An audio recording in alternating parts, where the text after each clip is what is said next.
Hər vaxtınız xeyir olsun, dəyərli dostlar. Mən Vəsilə Quliyeva. Hər birinizi kanalımda xoş gördük. Bugünkü mövzumuz isim mövzusudur və isim haqqında 6 silsilə videomuz olacaq. Bu birinci videomuzdur və bu dərsdə biz isim haqqında ümumi məlumatlara yiyələnəcəyik. Elə isə başlayaq. Azərbaycan dilindən də bildiyimiz kimi isim insanın, yerin, əşyanın və yaxud anlayışın adını bildirən əsas nitq hissəsidir. İsim canlı olduqda who, kim, cansız olduqda isə what, nə suallarından birinə cavab verir. Məsələn, canlı isimlərdə a girl, a boy, a man, a doctor, a teacher.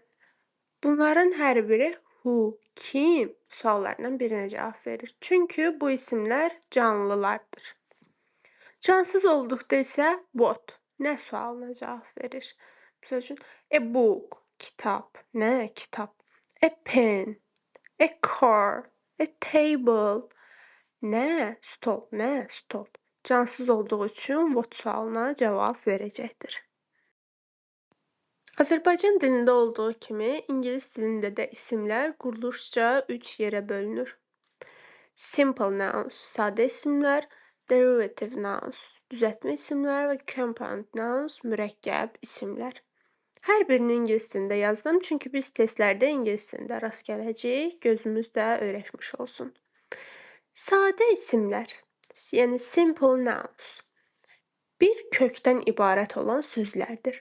One root word, bir köklü sözlər. A book, a car, a flower. Bunların hər birində yalnız sözün kökü var. Heç bir şəkilçidən və yaxud da ikinci bir sözdən istifadə olunmadığı üçün bu isimlər sadə isimlər adlanır. Düzəltmə isimlər derivative nouns. Düzəltmə isimlər şəkilçilər vasitəsilə formalaşır. Hansı ki, sözünü şəkilçilər və söz sonuna qoşulan şəkilçilərimiz vardır. Prefikslər sözün önünə qoşulan şəkilçilərdir. Suffikslər isə sözün sonuna qoşulan şəkilçiləri adlandırılır. Bu şəkilçiləri mən yerləşdirəcəm arada bir hissəyə. Siz onları skrin alıb öyrənərsiniz hər biriniz zəhmət olmasa. Çünki testlərdə bizə çox lazım olacaq. Əgər bizim dil biliyimiz azdırsa, şəkilçilər vasitəsilə də testlərə cavab verə bilərik. Dediyim kimi, leksik şəkilçilər 2 qrupa bölünür. Söz sonu şəkilçilər, yəni suffikslər və sözün əvvəlinə qoşulan şəkilçilər, prefikslər. Hal-hazırda gördüyünüz bu şəkilçilər suffikslərdir. Yəni sözün gördüyümüz kimi sonuna qoşulub yeni bir söz yaradan şəkilçilərdir. Bunları zəhmət olmasa ekran kaydı alaraq öyrənərsiniz. Hər birini testlər işlədiyimiz zaman bizə çox lazım olacaq.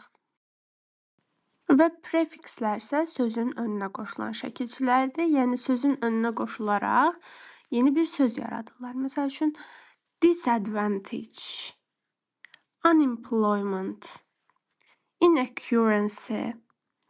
Burada bu şəkilçilər dis, an, in, mis. Bunlar sözün əvvəlinə qoşularaq yeni bir söz yaradırlar. Lakin şəkilçilər mövzusunda bizim bilməli olduğumuz bir sıra istisnalar vardır. Elə isə gəlin onlara baxaq. Bunlardan birincisi isim düzəldən şəkilçi olan er şəkilçisi. Hansı ki, er sözü sadəcə isim düzəldən şəkilçi kimi deyil. Eyni zamanda sifətə və yaxud da zərfə artırılıb müqayisə dərəcəsi yarada bilir və yaxud da elə isimlərin tərkib hissəsi kimi işlənə bilir. Yəni sadə isimlərin tərkibində işlənir. Düzəltmə isim olduqda er şəkilçisi feildən isim düzəldir. Gəlin nümunələrə baxaq. Work, işləmək feilindən work, işçi ismi düzəldilib. Dance, dans etməkdən dancer. Thinkdən thinker, drawer, writer, driver. Think düşünmək feilindən isim düzəldilib. Draw çəkmək feilindən isim düzəldilib.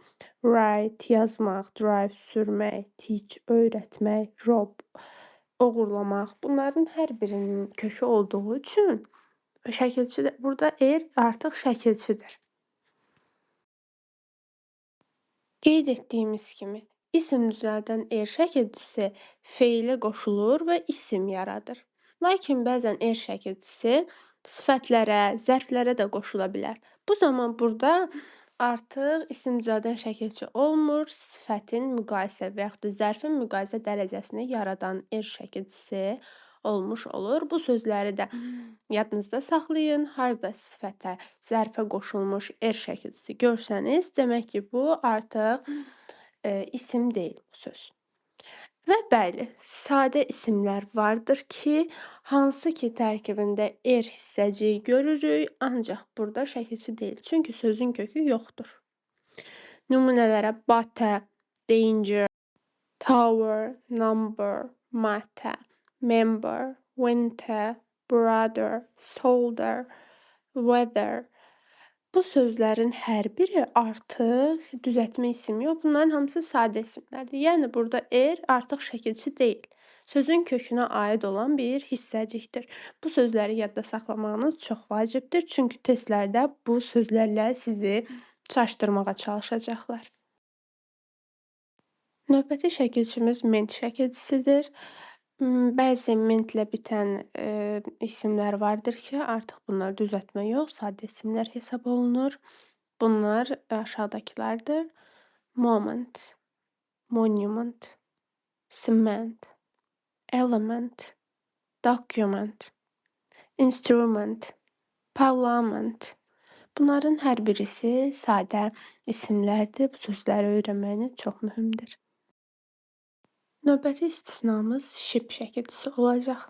Hansı ki, bilirik ki, ship sözü isimlərə qoşularaq düzəltmə isim yaradır. Friendship, leadership, championship.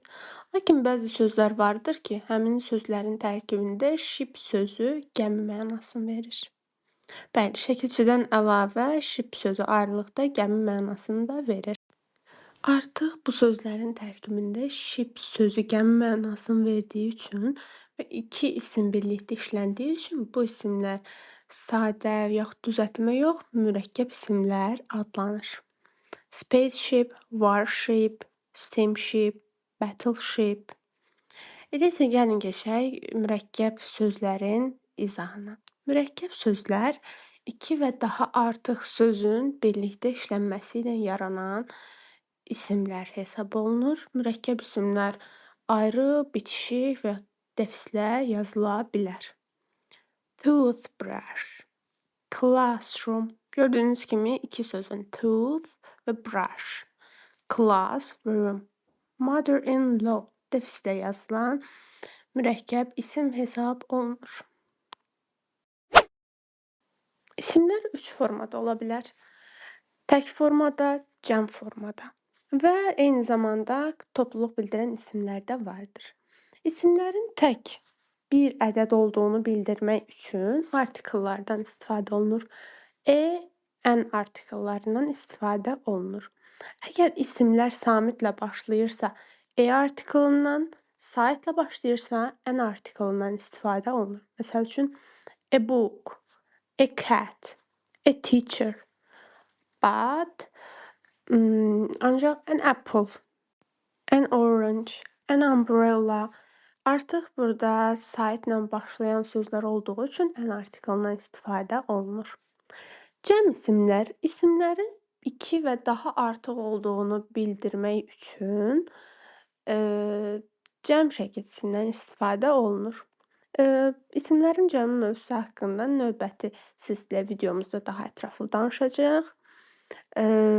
Books, cats, teachers. Buradakı S şəkilçisi artıq kitab yox, kitablar. Pişik yox, pişiklər. Müəllim yox, müəllimlər. Cəmi ifadə etmək üçün istifadə olunur. Və bir də bizim topluluq, kollektivlik bildirən bir qrup isimlərimiz vardır ki, hansı ki artıq bunlar topluluğu ifadə edir. Məsəl üçün team, family, class. Team yəni bir komanda, artıq bu topluluqdur. Family, ailə. Artıq bu bir topluluqdur. Class, sinif, sinifin içində bir topluluq var. İsimlər konkret və mücərrəd olmaqla iki qrupa bölünürlər. Konkret isimlər dedikdə biz gözümüzlə gördüyümüz, əlimizlə toxunduğumuz, dada bildiyimiz, qoxlaya bildiyimiz konkret bir isimləri nəzərdə tuturuq. Məsəl üçün, a book, kitab. Biz bunu gözümüzlə görürük. A flower, gül. Biz bunu əlimizə alırıq, qoxluyuruq. Məsəl üçün, a meal, yemək. Yeməyi biz gözümüzlə görürük, yeyirik, dadırıq onu. Lakin abstract nouns dedikdə, yəni mücərrəd isimlər. Mücərrəd isimləri artıq biz gözümüzlə görə bilmirik. Həmin isimlərə toxuna bilmirik. Bunlar bizim düşüncələrimizdə, hisslərimizdə var. Məsələn, love, sevgi, happiness, xoşbəxtlik, freedom, azadlıq.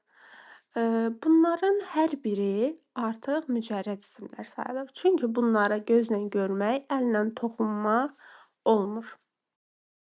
Konkret isimlər də öz növbəsində iki qrupa bölünür. Ümumi isimlər və xüsusi isimlər. Ümumi isimlər dedikdə insanların, əşyaların, yerin ümumi adı nəzərdə tutulur. Məsəl üçün, qız.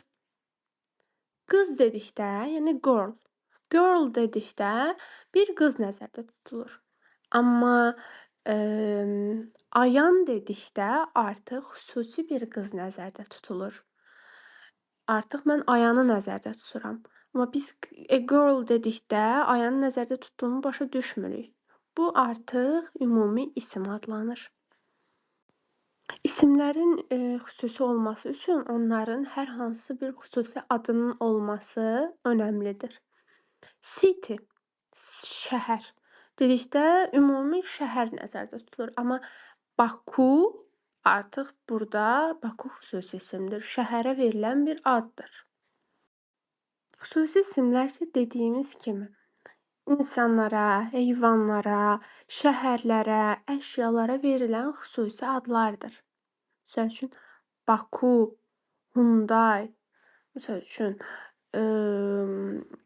Vasila. Bunların hər birisi xüsusi adlar.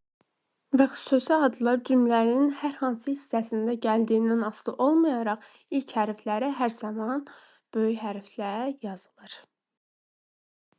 Və common nouns, yəni ümumi isimlər də öz növbəsində countable, sayıla bilən və uncountable, sayıla bilməyən isimlərə bölünür. Sayıla bilən isimlər dedikdə, yəni biz həmin isimləri adından da bəlli olduğu kimi saya bilirik. Yəni, məsəl üçün, alma. Deyə bilirik, 1 alma, 2 alma, 3 alma. Yəni, həmin isimləri saya bilirik. Həmin isimlərin təkdə olduğunu bildirmək üçün en artiklından istifadə olunur. Cəmdə olduğunu bildirmək üçünsə cəm şəklisi, s şəklisindən istifadə olunur. Sayıla bilməyən isimlər dedikdə isə biz həmin isimləri saya bilmirik. Məsəl üçün, water, su.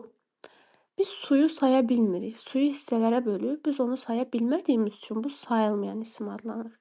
Sugar, qənd.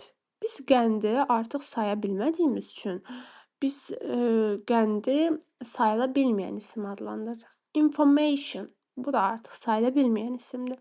Bir qrup sayıla bilməyən isimlər vardır ki, hansı ki, əgər biz onları öyrənsək, testlərdə bizə köməkçi olacaq. Mən həmin isimləri yerləşdirəcəm videoya. Oradan ekran görüntüsü alıb öyrənə bilərsiniz.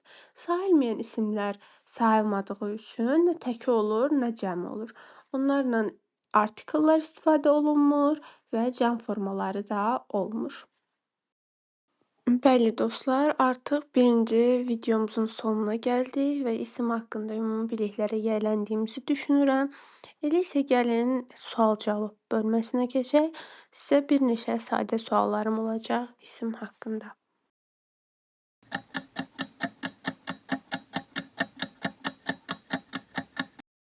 Cavab B variantı: insan, yer, əşya və anlayış.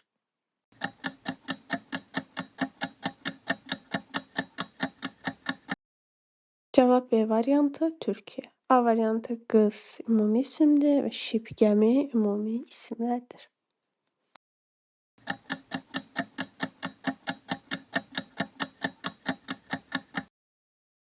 Və son sualımızda cavab bəli, C variantı tək isimlərdir. Mücərrəd isimlər əllə görülmədiyi və sayıla bilmədiyi üçün artikulla işlənmir. Xüsusi isimlərdə heç vaxt artikulla istifadə edilə bilməz. Geriyə qalır artikulla istifadə olunan sözlər tək və sayıla bilən isimlərdir ancaq. Belə dostlar, bugünkü videomuzun sonuna gəldik. Əgər sizin üçün yararlı oldusa, zəhmət olmasa rəylərdə bildirməyi unutmayın. Çox sağ olun, təşəkkür edirəm. Növbəti videomuzda görüşmək ümidi ilə.